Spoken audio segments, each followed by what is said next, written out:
Dali pessoal, aqui quem fala é Eric Souza, diretamente do canal do HK. Deixa teu like, ativa o sininho e se inscreva no meu canal. Vídeo patrocinado pela Shopee, então dá uma conferida no link da descrição.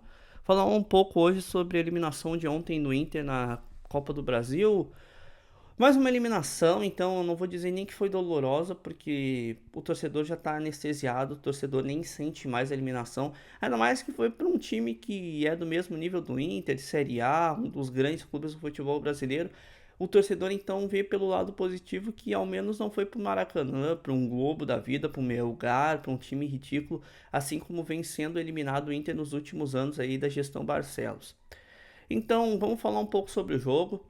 O time do Inter começou de forma amorosa, a gente sabia que o time do Inter, a partir do final do primeiro tempo, o Inter não iria virar a partida, porque não fez nada demais para tentar reverter o resultado no primeiro tempo, não pressionou, não fez uma partida aquilo, né? Morosa, uma partida lenta, uma partida parecia que era jogo de Campeonato Brasileiro com o time em meio de tabela, sabe? Aquele final de ano que tá todo mundo de ressaca ou depois de um título. Parecia isso. O time do Inter ali não tentava nada, não tem jogada de ataque, não tem meio campo, não tem defesa que segure. E aí, depois uns 15, 20 minutos, ainda o nosso Richard ali, volante, que sei lá também se é bom, se é ruim, porque não deu para ver nenhuma amostra significativa, ele acabou se machucando. Mas aí a gente achava, né, porra, vai botar o guri, né, vai botar o Pastor, vai botar o Luiz Otávio. Não, ele vai lá e me coloca o Ronaldo, que todo mundo sabia que era péssimo jogador, todo mundo sabia que ia falhar, todo mundo sabia que uma hora ou outra não, já falhou em outros jogos, que em momentos decisivos o cara ia ratear de novo, e aconteceu. O Inter, né, começou o segundo tempo, 30 segundos, ele fez uma falha bizonha e o Inter tomou gol. Muito também culpa do Thiago Maia também, que é outro jogador que deveria ter sumido do Inter, porque porra, pelo amor de Deus, o cara pegou e foi embora do Inter sem avisar, dizendo que ia jogar no Santos, não avisou ninguém. E daí do nada é reintegrado ao grupo como se nada tivesse acontecido, até um desrespeito ao clube. O cara pode ser quem for, pode ser o Alan Patrick. Se ele faz uma dessa, mano, é dispensa, é mandar treinar em separado. Isso que era uma coisa que acontecia, por exemplo, em 2008, 2009, até o D'Alessandro mandaram treinar em separado. Porque o treinador brigou com ele, fez um monte de merda, mandou treinar em separado e azar.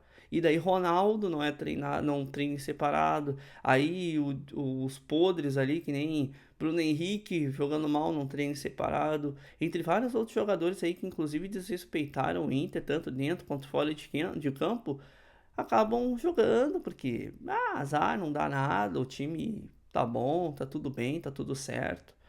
E aí depois, né, voltando ao jogo, depois o Inter começou a tentar pressionar e tentou, até que deu pênalti, daí o Alan Patrick, de uma maneira sem vergonha, bateu o primeiro pênalti de uma maneira ridícula, coisa que um cara que é profissional não pode bater, um cara que é capitão do time e que é para dar o exemplo não pode fazer aquilo, foi lá e bateu de forma ridícula e o goleiro pegou, daí mandaram voltar, se o árbitro fizesse vista grossa, que acontece na grande maioria das vezes, nem mandaria voltar aquele pênalti. Porque foi ridículo a forma que ele bateu e obviamente o goleiro estava errado, mas tem muito cara que não manda voltar e aí tu perde um pênalti ali, passa mais vergonha ainda e fica num vexame ainda maior.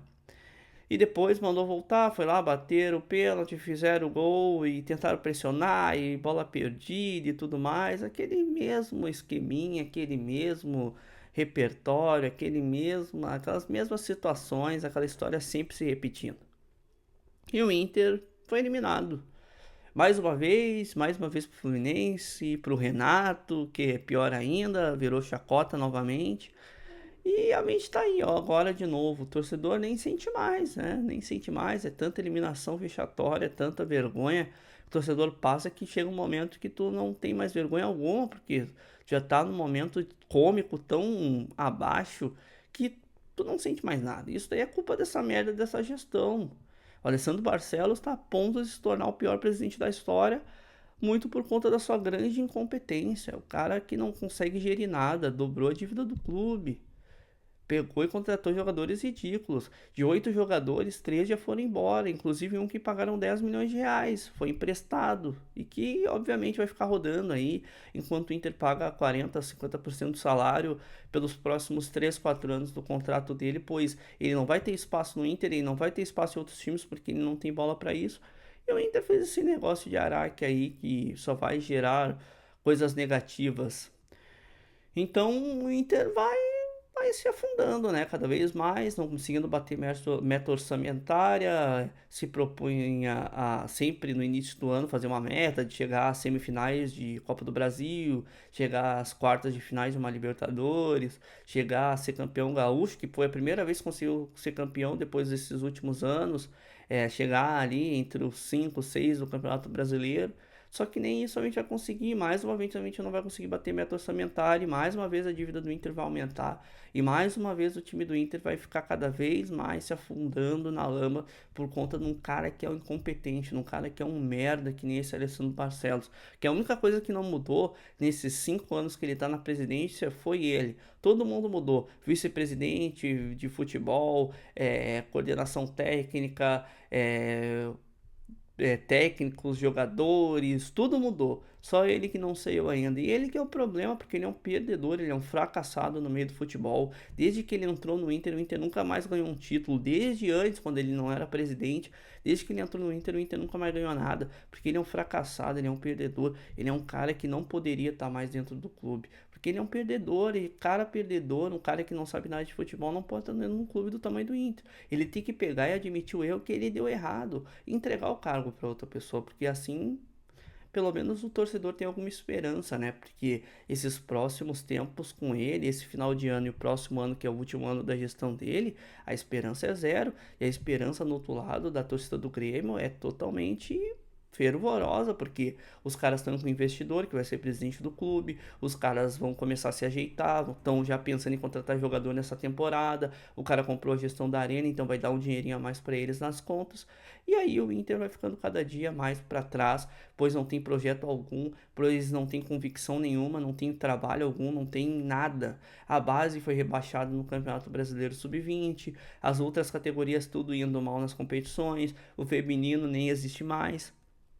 E o Inter está sendo largado às traças, assim como a princípio parece ser o projeto do Alessandro Barcelos, né? Como eu já disse outras vezes, se a gente tivesse o Renato como presidente do Inter, era bem possível que ele fizesse um mandato muito melhor que o Barcelos, porque nem ele, torcendo para o Grêmio e fazendo tudo errado, talvez desse tão errado do que vem dando para o Barcelos aí no comando do Inter. E daí é tudo isso, né, pessoal? Tudo isso dá errado. Se o Inter contratar um anão ali, comprar um anão, ele cresce.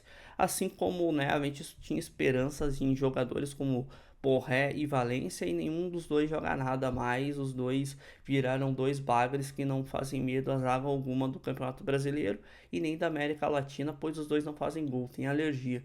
E também, depois que a gente contratou o Bernabé também, né? Pô, jogava muito bem. O Inter foi pagar 4 milhões de euros, o cara virou um bagre da lateral. Tá tudo errado, tá tudo errado. O time do Inter tá todo ferrado, tá todo errado. O time do Inter não ganha nada, não tem perspectiva nenhuma.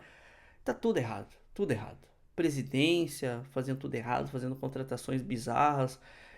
Comissão técnica também fazendo tudo de errado, pedindo contratações ruins. Mas o pior não é nem o Roger pedir a contratação, o pior é quem contrata. Porque o Roger não tem esse poder. Se o presidente não der a canetada lá para contratar Ronaldo, ele não vai contratar. Ele não vai jogar com o Ronaldo. Mas o presidente dá a volta para tudo, dá a volta para todos os treinadores, trazer um bando de bagre aí que depois quem tem que ficar pagando é o Inter e a gestão. Então é isso, né, pessoal? O time do Inter mais uma vez eliminado, mais uma vez passando vergonha, mais uma vez sendo chacota nacional. E a culpa a gente sabe de quem é. A gente sempre soube de quem é. E a gente avisou ainda que não dava para ele se reeleger, mas assim a torcida quis. Agora aí, tem quem mereça. Quem votou nesse cara merece tudo isso e merece coisa pior. A gente só não vai torcer pro Inter cair para não ser mais vexatório e mais vergonhoso para essas pessoas se afundarem e botar a cabeça debaixo da terra que nem um avestruz, porque a gente é colorado. Mas o Inter merecia, porque esse cara é um perdedor, é um fracassado e quem votou nele, quem apoiou essa gestão merece tudo isso que vem acontecendo. E um problema maior é que todo mundo sofre junto, né? Mas é da vida. Uma hora ou outra, quem sabe a gente consiga aí alguém que realmente saiba gerir o clube, realmente consiga ter frutos aí futuros. Quem sabe virando uma SAF que talvez seja a única luz no fim do túnel que a gente tem. Então é isso, pessoal. Deixa teu like, ativa o sininho, se inscreva no meu canal, que ajuda aqui bastante no crescimento. E até mais, né? Esperar o jogo aí contra o Flamengo aí pra gente tomar 3 sacoladas e voltar pra realidade novamente. Aliás, a gente já tá na realidade, né? Mas fazer o quê? Vamos lá, então.